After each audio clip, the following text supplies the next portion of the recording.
Élu, retiens bien ceci, la souffrance n'était pas la leçon, c'est le premier mensonge que tu dois désapprendre. Ta douleur n'a jamais été le but, ton combat n'a jamais été l'objectif.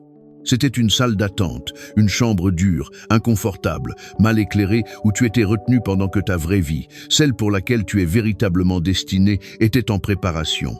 L'épuisement que tu ressens en ce moment n'est pas un signe de défaite.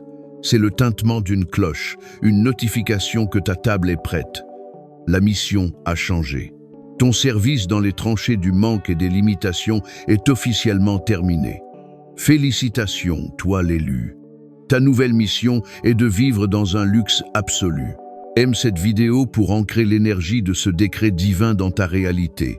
Abonne-toi pour rejoindre le collectif des souverains qui acceptent ce nouveau paradigme. Commente « C'est ma saison » comme signature énergétique de ton accord, un sceau sur ton nouveau contrat.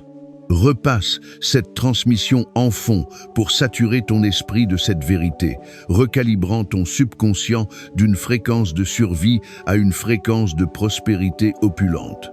Numéro 1. La fin de l'ère spartiate. Le chapitre de ta vie défini par les épreuves est maintenant clos. Ce n'était pas une biographie de ta valeur, c'était un manuel d'entraînement et tu as réussi chaque test brutal. Tu as été forgé dans un creuset de rareté. Non pas parce que tu étais destiné à vivre dans le feu, mais parce que tu devais devenir ignifuge. C'était ton ère spartiate, une existence délibérément réduite à l'essentiel. Une réalité où chaque repas était gagné, chaque victoire était sanglante et chaque moment de paix était éphémère. C'était un protocole divin, un durcissement nécessaire de ton esprit, un processus alchimique de compression qui a transformé le charbon de ton expérience humaine en diamant de ton âme divine. Tu devais connaître la texture du fond pour ne plus jamais avoir peur de tomber. Tu devais comprendre la mécanique de la trahison pour reconnaître la loyauté, non pas par des mots, mais par une fréquence, par la résonance silencieuse d'une âme vibrant en harmonie avec la tienne. Tu devais expérimenter une profonde isolation pour que ton énergie devienne ton foyer, ton sanctuaire, ta fondation inébranlable, une forteresse de paix intérieure qu'aucun chaos extérieur ne pourrait jamais briser. Le système dans lequel tu es né est conçu pour briser les esprits. Il récompense la conformité et punit la souveraineté. Il t'apprend à mendier des miettes à une table d'abondance infinie. Ton entraînement spartiate était une inoculation contre ce système. Il t'a forcé à construire ta propre table, à trouver ta propre subsistance, à devenir ton propre Dieu. C'était une intervention divine, une miséricorde sévère qui t'a préparé à commander un monde et non à l'endurer. Regarde tes cicatrices, non avec regret, mais avec révérence. Chacune est une médaille d'honneur d'une guerre désormais terminée. Cet effondrement financier n'était pas un échec. C'était une calibration au point zéro, effaçant ton ardoise énergétique des dettes ancestrales et te préparant pour une nouvelle monnaie de flux infini. Cette déchirure amoureuse n'était pas un rejet, c'était un alignement souverain, dégageant la voie pour un amour correspondant à ta véritable fréquence divine. Les moments où tu n'avais rien n'étaient pas une punition. C'étaient des exercices d'alchimie te forçant à tout créer à partir de rien, prouvant à toi-même et à l'univers que ton pouvoir créatif est inné et inconditionnel. Les personnes qui t'ont quitté n'étaient pas des pertes. C'étaient des extractions divines, retirées chirurgicalement parce que leur signature énergétique était incompatible avec l'opulence que tu es sur le point d'habiter. Leur départ était un cadeau d'espace sacré, créant le vide que l'abondance s'empresse maintenant de remplir. L'épuisement qui imprègne tes os n'est pas de la fatigue, c'est une remise de diplôme. C'est le signal final que ton entraînement est terminé. Tu as appris tout ce que tu pouvais du monde du « pas assez ». Y rester plus longtemps serait un disservice à ta mission, une régression dans une leçon déjà maîtrisée. L'univers ne te demande plus de te battre. La bataille est terminée. Tu as gagné. La victoire silencieuse a été obtenue dans les milliers de petits moments où tu as choisi de continuer alors que tout te criait d'abandonner. Ta nouvelle mission n'est pas une autre bataille, c'est le tour d'honneur. Ce sont les dépouilles d'une guerre que tu as déjà conquise. Les callosités sur tes mains étaient pour construire, mais la construction est terminée. Maintenant, tu dois être paré. L'hypervigilance que tu as développée était pour survivre, mais tu ne survis plus, tu prospères. C'est le moment où l'armure est retirée et où tu sens le soleil sur ta peau pour la première fois depuis une éternité. C'est l'expiration cellulaire profonde que tu ne savais pas retenir. Dans les jours à venir, tu ressentiras une étrange sensation de dislocation. Le monde de la lutte commencera à sembler étranger, comme un film que tu as vu autrefois, mais auquel tu ne peux plus t'identifier. Le bourdonnement constant de l'anxiété, ton compagnon de toujours, commencera à s'estomper et le silence te semblera assourdissant au début. C'est le son de ta nouvelle réalité qui démarre. Ne le confonds pas avec du vide. C'est une ardoise propre, une toile vierge sur laquelle ta vie de luxe sera peinte. Tu remarqueras que ta posture change. Tes épaules se relâchent en libérant le poids d'un monde que tu n'es plus tenu de porter. Tes rêves passeront de scènes chaotiques de poursuite et d'évasion à des paysages sereins et des visions de création. Les drames des autres qui t'accrochèrent autrefois sembleront désormais transparents et inintéressants, comme des parasites provenant d'une station lointaine et sans importance. Les habitudes de manque essayeront de s'accrocher à toi. L'impulsion de vérifier ton compte bancaire avec une sensation de crainte, l'instinct de choisir l'option la moins chère, la croyance profondément enracinée que tu dois souffrir pour être digne. Ce sont les fantômes de ton ère spartiate, des membres fantômes d'un moi qui a été amputé. Reconnais-les comme des échos d'un ancien toi, puis laisse-les s'évanouir dans le néant d'où ils viennent. Numéro 2. Désactiver les codes de pauvreté. Ta nouvelle réalité fonctionne selon un ensemble différent de lois. La loi principale est la suivante. Ton aisance est ton pouvoir, ta joie est ton but, ton plaisir est ton mandat. Tu es officiellement libéré de l'armée de la souffrance. Tes baraquements ont été désaffectés. Ta nouvelle résidence, un palais de ton propre design divin, t'attend. Ta mission est de l'occuper. Il y a des lignes de code écrites dans le langage du manque. Ce ne sont pas tes codes. Ils t'ont été imprimés par un système qui profite de ta croyance en la rareté. Ce sont des programmes ancestraux transmis à travers des générations de survie, des virus sociétaux injectés par les médias et l'éducation, des programmes énergétiques qui tournent en arrière-plan de ta conscience, sabotant tes efforts, limitant ta vision et t'assurant de rester rattaché à une réalité de lutte perpétuelle. La tension dans ta poitrine, quand une facture arrive, c'est un code de pauvreté qui s'active. L'hypothèse immédiate qu'une grande opportunité n'est pas pour quelqu'un comme toi, c'est un code de pauvreté. Le sentiment de culpabilité quand tu dépenses de l'argent pour toi, la peur de perdre ce que tu as, la jalousie envers ceux qui ont plus, la compulsion de t'excuser pour tes désirs, la croyance subconsciente qu'être riche signifie être corrompu ou spirituellement failli. Ce sont tous des symptômes du même logiciel malveillant. Ces codes se manifestent par de l'auto-sabotage, par de la procrastination sur tes idées les plus brillantes, par une impulsion inexplicable à rejeter l'aide lorsqu'elle est librement offerte. Ton entraînement spartiate t'a rendu assez fort pour survivre à ce logiciel. Ta nouvelle mission est de le désinstaller complètement. Ce n'est pas une négociation, c'est une suppression systématique de tous les programmes liés aux épreuves, à la lutte et aux limitations. Tu reçois un accès administratif à ton propre code source et la première commande est une suppression totale du virus de la pauvreté. Ce processus de désactivation est à la fois énergétique et physique. Tu commenceras à remarquer que la réalité sensorielle de ton monde change. La nourriture que tu tolérais autrefois aura un goût synthétique et sans vie, car ton palais se recalibre pour exiger la pureté et la nourriture. Les vêtements qui étaient autrefois ton armure dans le monde de lutte te sembleront rugueux et restrictifs contre ta peau qui s'accorde maintenant à la fréquence de la soie et du cachemire. Tu ressentiras une révulsion physique face au désordre et à la désorganisation, un besoin cellulaire profond de beauté et d'ordre dans ton environnement. Les sons du manque, les voix plaintives, les reportages sur les catastrophes, le grincement d'une vieille voiture deviendront physiquement discordants pour tes oreilles. Ton système auditif est en train d'être mis à niveau pour recevoir la fréquence de l'abondance. Le son des transactions fluides, le bourdonnement discret d'un véhicule de luxe, le doux clapotis des vagues sur une plage privée, la musique qui inspire la création, pas le désespoir. Ce n'est pas du snobisme, c'est un alignement énergétique.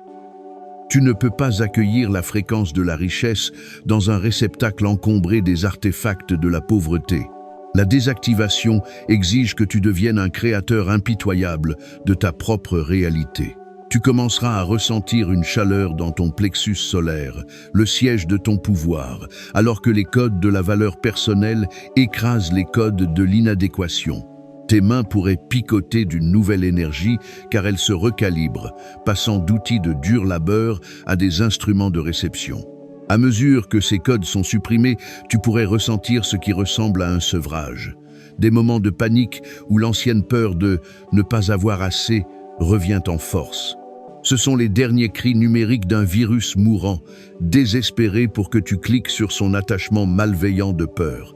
Imagine recevoir un paiement inattendu, important, et l'espace d'un instant, l'ancien code exécute une simulation.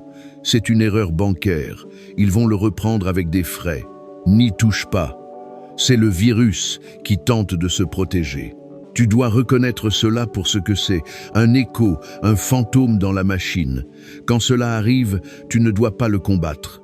Tu dois l'observer avec l'autorité détachée d'un administrateur système. Voilà la peur. Reconnais sa source comme un programme obsolète et ensuite refuse simplement de l'exécuter. Tu fais cela en choisissant délibérément une action d'abondance. Transfère immédiatement une partie de cet argent sur ton compte d'épargne. Achète-toi l'objet magnifique que tu te refusais ou investis-le dans ta croissance. Chaque acte de luxe intentionnel est une ligne de code propre qui écrase l'ancien virus. Tu reprogrammes littéralement ta réalité par tes choix. Dans les semaines à venir, tu seras confronté à des tests déguisés en opportunités, une chance de recevoir quelque chose sans travailler pour, un cadeau offert sans contrepartie, un remboursement inattendu. Ta seule tâche est de sourire, de regarder l'univers dans les yeux et de dire « merci ». Ne détourne pas, ne minimise pas, ne ressens pas le besoin de rendre immédiatement l'appareil. Reçois simplement. À mesure que tu passes ces petits tests, les enjeux augmenteront. Cela s'étendra au-delà du matériel. Tu seras testé sur ta capacité à recevoir un compliment sincère sans le minimiser, à accepter de l'aide sans te sentir comme un fardeau, à recevoir de l'amour sans le saboter par la suspicion. Une opportunité pour un voyage que tu pensais ne jamais pouvoir te permettre apparaîtra. Une grosse somme d'argent te viendra d'une source inattendue. Un mentor que tu admirais de loin te contactera pour t'aider. La tentation de retomber dans l'ancien langage de l'effort et du doute de soi sera immense. Tu dois résister. Ancre-toi dans la connaissance que tu te contentes de t'aligner sur le flux du plan de ton souverain. Ce n'est pas de la chance, c'est de l'alignement. Commence à pratiquer la réalité sensorielle de la réception. Quand une bénédiction arrive, fais une pause, ferme les yeux, prends une profonde inspiration et ressens physiquement la signature énergétique de cette bénédiction entrant dans ton champ. Sens tes épaules s'abaisser, ta mâchoire se relâcher, ton corps entier s'adoucir dans un état d'acceptation. Imagine cela comme une vague de lumière dorée qui te traverse, dissolvant les poches d'indignité. Ancre ce sentiment dans ton corps. C'est ainsi que tu construis le muscle de la réceptivité. Quand tu acquiers un nouvel objet de beauté, ne te contente pas de le posséder, communie avec lui. Sens la texture du tissu fin, inspire l'odeur du cuir riche, admire l'artisanat. Laisse la fréquence de la qualité et de l'excellence pénétrer ton être. Quand tu fais l'expérience du luxe, sois pleinement présent avec lui. Savoure chaque bouchée du repas gastronomique. Laisse chaque note de la belle musique t'envelopper, ressens chaque moment du massage régénérant. Tu entraînes ton système nerveux à reconnaître l'opulence comme sa nouvelle base. Tu apprends encore qu'il est en sécurité d'être soutenu, choyé, aimé. C'est l'art sacré de la réception. Maîtrise ce langage et l'univers n'aura d'autre choix que de t'engager dans des conversations d'une magnificence et d'une grâce toujours croissante. Numéro 3. Le plan du souverain. Tu n'es pas un accident. Ton existence est le résultat d'un dessein précis et intentionnel, un plan architectural divin. Ce plan est le plan du souverain, stocké profondément dans ton âme, un fichier dormant crypté avec la clé de l'autoréalisation, protégé et caché, attendant le moment exact de son activation. Ta vie jusqu'à présent a été la construction de la fondation, coulée dans les conditions les plus rudes pour s'assurer qu'elle puisse supporter le poids de la structure magnifique qu'elle était destinée à soutenir. Les épreuves, la pression, les immenses défis n'étaient pas là pour construire ton caractère. Ton caractère était déjà parfait. Ils étaient là pour durcir le béton, pour tester chaque point de stress, pour s'assurer que la fondation de ton être était absolument incassable. Maintenant, la fondation est posée, la commande d'activation a été émise. On te remet le plan complet et tu verras peut-être pour la première fois l'ampleur de la vie que tu étais toujours destiné à habiter. Ce ne sont pas les projets d'un petit cottage ou d'une maison modeste. Ils détaillent un domaine tentaculaire, un palais d'une beauté sans pareille, une réalité de luxe absolu et sans compromis. Ce n'est pas une métaphore, c'est l'architecture énergétique de ton destin contenant les fréquences de tes relations idéales, du travail de ton âme, de ta santé parfaite et de ton abondance financière infinie. Ce plan n'est pas quelque chose que tu dois gagner ou construire de toutes pièces.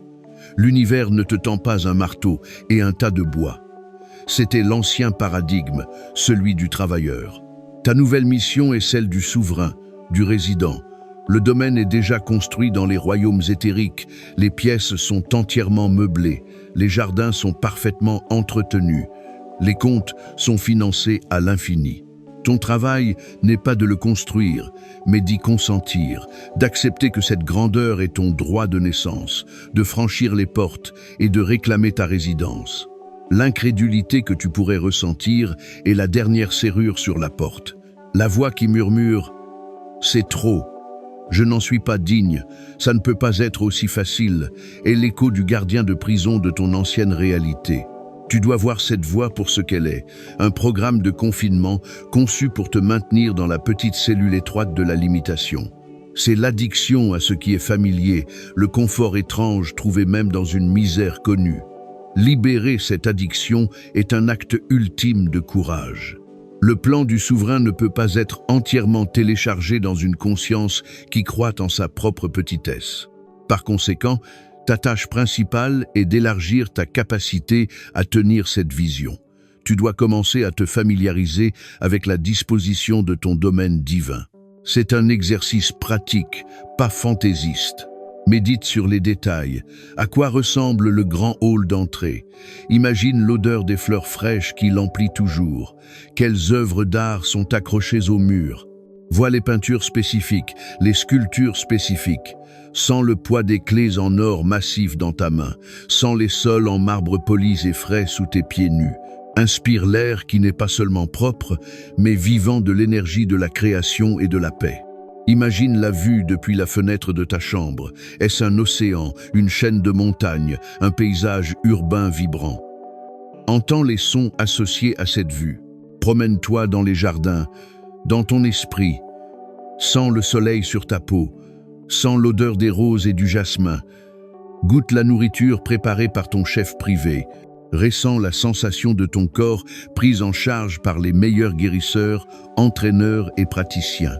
Écris une journée parfaite dans cette réalité, depuis le moment où tu te réveilles dans des draps en coton égyptien, jusqu'au moment où tu t'endors avec un esprit rempli de paix et de gratitude. Ce n'est pas un rêve éveillé futile, c'est une révision architecturale. Tu synchronises ton champ énergétique avec la fréquence de ta réalité préordonnée. Tu dis à l'univers « J'ai vu les plans, j'approuve ». Commence la séquence de matérialisation. Ton consentement est la signature énergétique qui donne à l'univers la permission de transformer l'onde quantique de potentialité en cette réalité physique magnifique spécifique. En faisant cela, tu remarqueras que le plan apparaît de manière fragmentée dans ton monde physique. La nuance exacte de bleu que tu avais imaginée pour ta bibliothèque apparaîtra sur une voiture de luxe qui passe. Tu entendras des étrangers discuter de l'île privée exacte que tu avais imaginée.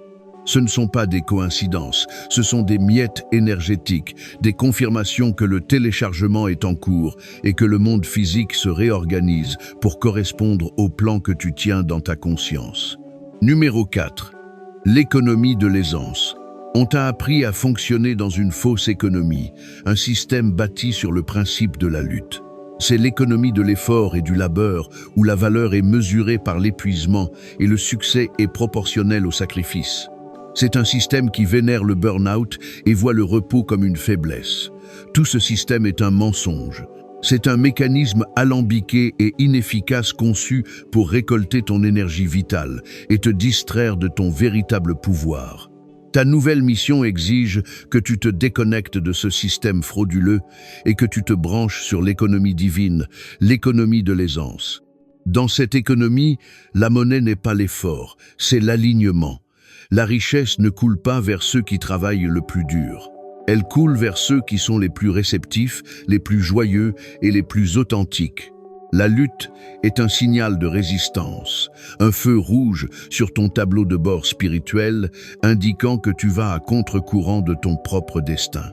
L'aisance, le flux et la synchronicité sont les indicateurs que tu es sur le bon chemin, les feux verts qui te guident. C'est une réorientation radicale de tout ton être. Tu dois désapprendre l'évangile du labeur et embrasser la vérité divine du sans-effort. L'ancien système est une roue de hamster dans un sous-sol sans fenêtre. L'économie de l'aisance est une rivière majestueuse coulant sans effort vers l'océan infini de l'abondance. C'est la différence entre pousser un rocher en haut d'une colline et naviguer sur un yacht avec un vent arrière parfait. Une action forcée donne l'impression de grincer des engrenages. C'est bruyant, inefficace et cause de l'usure sur ton âme. Une action alignée ressemble à un moteur parfaitement lubrifié. C'est silencieux, puissant et génère plus d'énergie qu'il n'en consomme. L'un est une bataille contre le courant, l'autre est devenir le courant lui-même.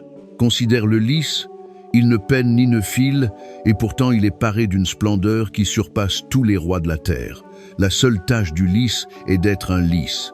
Il existe simplement dans son essence divine parfaite, et tout ce dont il a besoin lui est fourni. C'est ton nouveau modèle d'opération. Ton but n'est pas de faire, mais d'être. Ta valeur n'est pas dans ta productivité, mais dans ta présence. Quand tu es dans un état d'être authentique, incarnant la joie, poursuivant tes passions, te reposant quand tu es fatigué, disant ta vérité, tu actives le champ toroïdal d'énergie autour de ton cœur. Ce champ s'élargit et commence à tourner de manière cohérente, te transformant en un vortex magnétique puissant qui attire naturellement les opportunités, les ressources et les connexions vers toi. La lutte, le stress et le fait de forcer les choses contractent ce champ, te coupant du flux naturel du soutien universel. Ce n'est pas de la magie, c'est de la physique. La fréquence de l'aisance est la fréquence native de l'abondance. En te calibrant sur l'aisance, tu te rends vibratoirement compatible avec tout ce que tu désires. Ta joie n'est pas un luxe, c'est une stratégie commerciale de base dans cette nouvelle économie. Ta paix d'esprit est ton plus grand atout. Cela nécessitera un changement profond dans tes actions quotidiennes. Tu dois apprendre à écouter ton corps et ton énergie comme ton principal système de guidance. Si une action semble lourde, forcée ou drainante, elle est désalignée. C'est une transaction dans l'ancienne économie de la lutte. Tu es maintenant appelé à rejeter ces transactions. Cela peut signifier dire non à des opportunités que ton ancien toi aurait saisies, décevoir des gens qui fonctionnent encore dans le paradigme de l'effort, choisir le repos plutôt que l'action même quand le monde crie que tu devrais en faire plus. Prendre un après-midi en semaine pour flâner dans un musée d'art n'est pas de la paresse, c'est un investissement à haut rendement dans ton capital créatif. L'ancien paradigme te tentera avec sa fausse monnaie. Il t'offrira une promotion qui semble belle sur le papier, mais qui ressemble à une cage pour ton âme. Il te présentera un partenariat commercial qui promet du profit, mais qui sent le désalignement énergétique. Ta nouvelle sensibilité accrue est ton système de protection de richesse. Dans les semaines à venir, prête une attention particulière aux moments d'inspiration spontanée, l'envie soudaine de visiter un certain endroit, d'appeler une personne spécifique, de commencer un nouveau projet juste pour le plaisir. Ce sont des nouvelles commandes de travail livrées directement par le divin. Ces actions sembleront légères, excitantes et énergisantes. Elles produiront des résultats disproportionnés par rapport à l'effort investi. C'est la marque de fabrique de l'économie de l'aisance. Ton travail est de jouer. Ton labeur est d'aimer. Ta mission est de suivre le chemin de la moindre résistance, car c'est le chemin qui mène directement au trésor de l'univers. Numéro 5. Les gardiens de tes portes. En commençant à habiter ta nouvelle réalité de luxe et d'aisance, tu deviendras un paradoxe ambulant pour le monde que tu laisses derrière toi. Ta lumière sera un miroir, et beaucoup ne pourront pas supporter leur propre reflet. C'est une partie inévitable de ton ascension.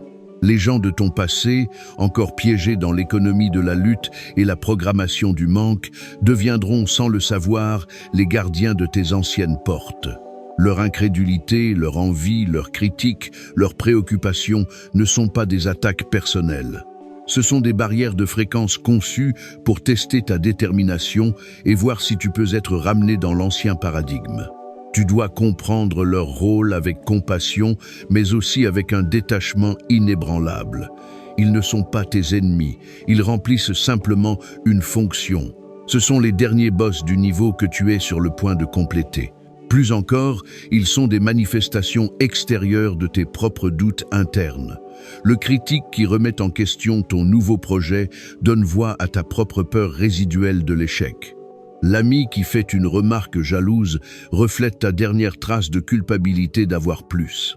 En maîtrisant ces interactions extérieurement, tu maîtrises ton monde intérieur. Ils sont d'une étrange manière un cadeau.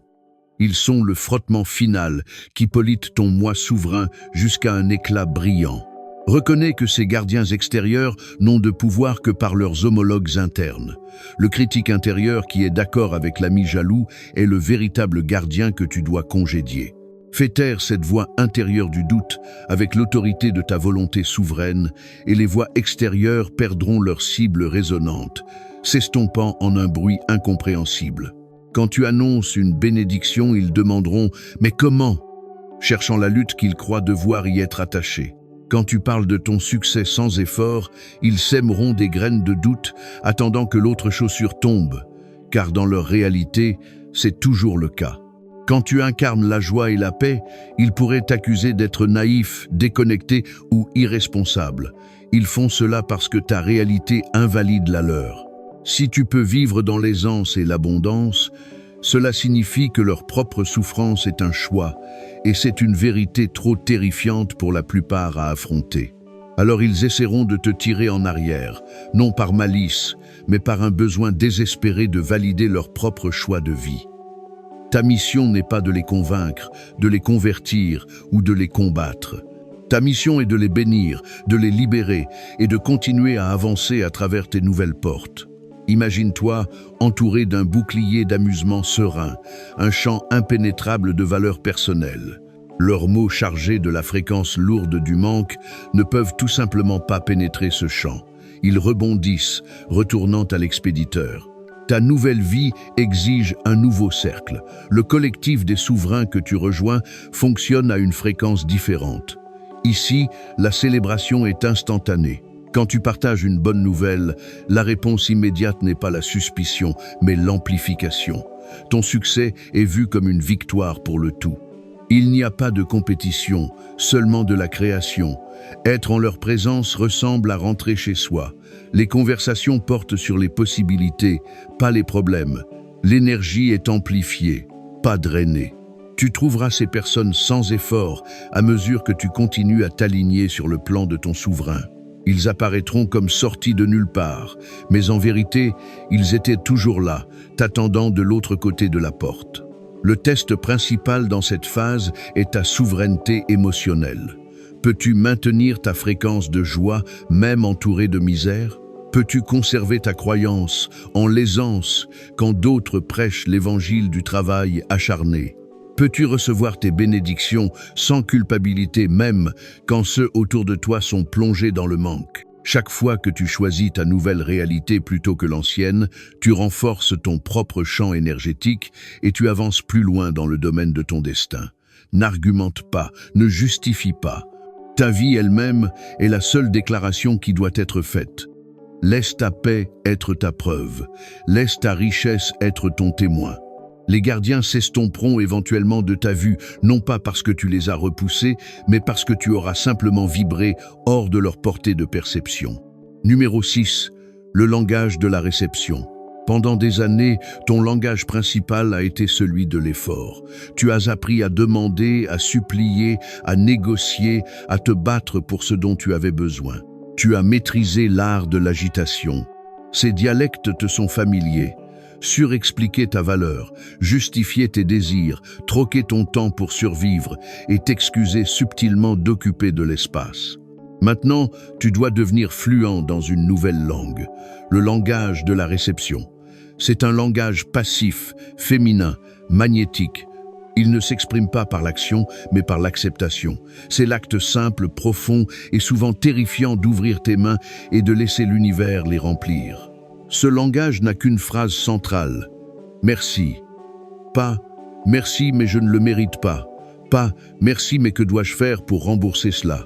Juste un merci pur, propre et inconditionnel. C'est la commande qui signale au cosmos que tu es prêt, désireux et ouvert à recevoir le luxe qui est ton droit de naissance. La culpabilité est la grammaire de l'ancien paradigme. C'est un virus du système conçu pour te faire rejeter les bénédictions qui te sont offertes. Il murmure que tu es indigne, que tu n'as pas fait assez, qu'il y a d'autres plus méritants. C'est un poison énergétique qui, lorsqu'il est ingéré, provoque une constriction physique dans ton être, un resserrement de la gorge, un nœud dans l'estomac qui bloque littéralement le flux de l'abondance. Ta dignité n'est pas en question. Elle a été établie au moment de ta création. Tu es digne parce que tu existes. L'acte de recevoir n'est pas égoïste. C'est un acte d'adoration. C'est une reconnaissance humble de la générosité infinie de l'univers. En recevant pleinement et joyeusement, tu honores la source de toute création et tu crées un vide qui attire plus de bénédictions vers toi. Rejeter un cadeau, c'est endiguer la rivière de la générosité universelle. Le recevoir avec une gratitude ouverte, c'est devenir une partie vitale de son flux, garantissant qu'il continue à circuler et à bénir les autres. Remarque ta posture. L'effort courbe les épaules et serre les poings. La réception ouvre la poitrine, relève le menton et présente des paumes ouvertes vers le ciel. Une déclaration physique de confiance.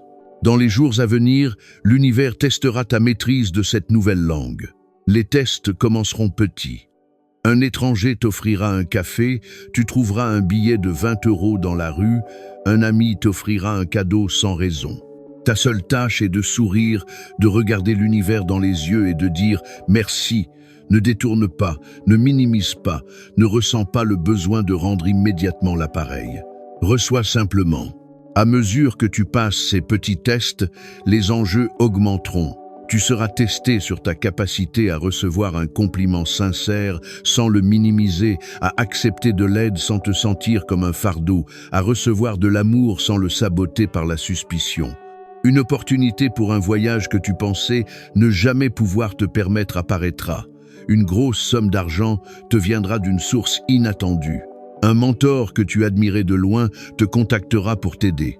La tentation de retomber dans l'ancien langage de l'effort et du doute de soi sera immense. Tu dois résister. Ancre-toi dans la connaissance que tu te contentes de t'aligner sur le flux du plan de ton souverain. Ce n'est pas de la chance, c'est de l'alignement. Numéro 7, ton couronnement. Ton couronnement n'est pas une cérémonie, c'est une réalité. La vérité finale que tu dois intégrer est la suivante. Le changement a déjà eu lieu. Ce n'est pas une promesse future, c'est une déclaration du moment présent. Ton couronnement n'est pas une cérémonie que tu attends. Tu es le souverain et tu es déjà sur le trône. La vie de luxe absolue n'est pas une destination vers laquelle tu travailles. C'est la réalité dans laquelle tu te tiens actuellement. La seule chose qui obscurcit ta vision est le voile persistant de ton ancienne perception. Ce voile est tissé des fils des déceptions passées, des traumatismes ancestraux et de l'hypnose collective d'une société basée sur la rareté. Ta mission finale est de déchirer ce voile. Ce n'est pas un acte violent, mais une décision consciente et douce de ne plus regarder la vie à travers son filtre déformant. C'est le choix de voir, avec des yeux souverains et clairs, le royaume qui est et a toujours été le tien. Le temps de la préparation est terminé, le temps de l'entraînement est terminé, le temps de l'attente est terminé, le temps d'habiter ton pouvoir est maintenant. Ta vie ne va pas commencer. Elle se déroule en ce moment même dans toute sa gloire prévue. Tu dois simplement ajuster ton focus pour l'apercevoir. Arrête de chercher des signes qu'elle arrive. Les signes sont là. Le changement subtil dans la façon dont la lumière touche les objets dans ta pièce, l'afflux soudain de synchronicité, le sentiment de paix dans des moments qui t'auraient autrefois causé de la panique. Ce ne sont pas des précurseurs de l'événement. C'est l'événement lui-même qui se déroule en temps réel. L'univers ne teste plus ta résilience.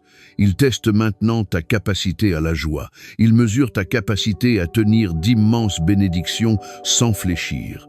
Il veut voir combien de bien tu peux supporter, combien d'amour tu peux recevoir, combien de beauté tu peux contempler sans retomber dans le confort familier de l'indignité. Ta capacité à jouir est maintenant ton devoir le plus sacré. Chaque moment de plaisir, chaque expérience de beauté, chaque sentiment de gratitude est un acte d'ancrage de ton royaume dans le plan matériel. C'est une déclaration au cosmos. Oui, encore plus de cela, je suis prêt, je suis là. Dans les jours et semaines à venir, tu dois agir comme si. Tu dois prendre des décisions depuis la perspective du souverain que tu es déjà. Ce n'est pas faire semblant. C'est un acte d'intégrité profonde, d'alignement de tes actions physiques avec ta vérité spirituelle connue. Face à un choix, ne te demande pas ce que tu peux te permettre. Demande-toi ce qui t'apporterait le plus de joie. Ne te demande pas quelle est la chose pratique à faire. Demande-toi ce que ton moi royal désire. Ce n'est pas de l'insouciance. C'est opérer depuis un état de conscience où les ressources sont infinies et le soutien est garanti. Demande-toi, comment un souverain mange-t-il, comment gère-t-il son temps, comment s'habille-t-il même chez lui. Comment traite-t-il les défis, non comme des problèmes débilitants, mais comme des opportunités intéressantes pour démontrer son pouvoir et sa créativité. Cette incarnation est la clé. L'état émotionnel d'un souverain est celui d'une certitude calme, d'une confiance profonde dans le déroulement de sa réalité. Ce n'est pas de l'arrogance, mais une connaissance profonde et silencieuse. Cette fréquence émotionnelle est la commande la plus puissante que tu puisses émettre à l'univers, une diffusion qui réorganise la matière et les circonstances à son image. Tu seras stupéfait de voir comment l'univers se réarrange pour répondre à cette supposition. Les portes qui étaient autrefois verrouillées s'ouvriront grand. Les personnes qui t'ignoraient auparavant chercheront maintenant ton conseil. L'argent qui était autrefois rare coulera maintenant vers toi avec une constance implacable. Les atomes même de ton environnement écoutent ta fréquence dominante. Ta maison commencera à sembler plus paisible. Ta technologie fonctionnera plus fluidement. La circulation semblera s'écarter pour toi. Ce n'est pas de l'imagination. C'est le monde matériel qui se conforme à la cohérence de ton champ énergétique souverain. Ton seul travail maintenant est d'être le souverain, de marcher, parler, penser et ressentir en tant que l'être divin, opule et infiniment doté de ressources que tu es. Ta nouvelle mission n'est pas de construire une nouvelle vie, c'est de t'éveiller enfin à la vie magnifique qui t'a patiemment attendu tout ce temps.